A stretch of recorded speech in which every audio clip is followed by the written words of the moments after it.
A CDC panel has answered one of the biggest questions in the fight against COVID-19 after healthcare workers and nursing home residents. Who gets the vaccine next? KPIX 5's Joe Vasquez explains who could be the next to roll up their sleeves.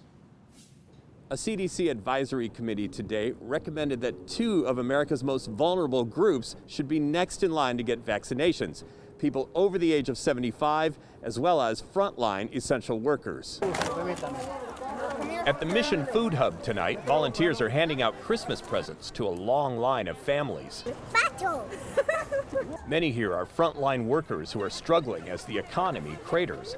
Their community is also getting hit hardest by COVID-19. I hope that the frontline workers get the same kind of quality vaccine that a doctor gets. Roberto Hernandez says there is skepticism in the community about a vaccine and concerns about fairness. I think we learned a lot from the AIDS epidemic, right? And how people of color were treated one way and other folks who had money were treated a different way.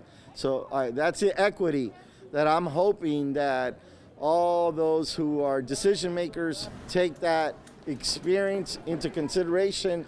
Today, the CDC advisory panel recommended that after healthcare workers and folks in nursing homes get vaccinated, the next people in line should be those over 75, not 65 and older, as earlier considered. Also next in line are frontline essential workers, which the panel defines as first responders, police and fire, education, teachers and staff, food and agriculture, manufacturing, U.S. Postal Service workers, public transit workers, and grocery store workers. They actually were very clear that they needed to get, quote, society moving again. And so it was for essential functioning of society, is how they put it. Dr. Monica Gandhi is an infectious disease expert at UCSF. She says equity was a big factor in today's recommendation. This is an infection that has disproportionately impacted Black and Latino workers. It's just the truth, indigenous populations as well. And it is really reflective of the essential workforce. And so this will also lead to a greater diversity of participants being vaccinated first. Dr. Gandhi says she was pleasantly surprised to see teachers make the list. What the CDC did, and I also admire them for this, is say, you know, we have to get kids back to school. This is absolutely essential, that in-person learning, because of the social aspect of being a child. And so it was a bold move to say teachers are essential workers and they need to be out in the workforce.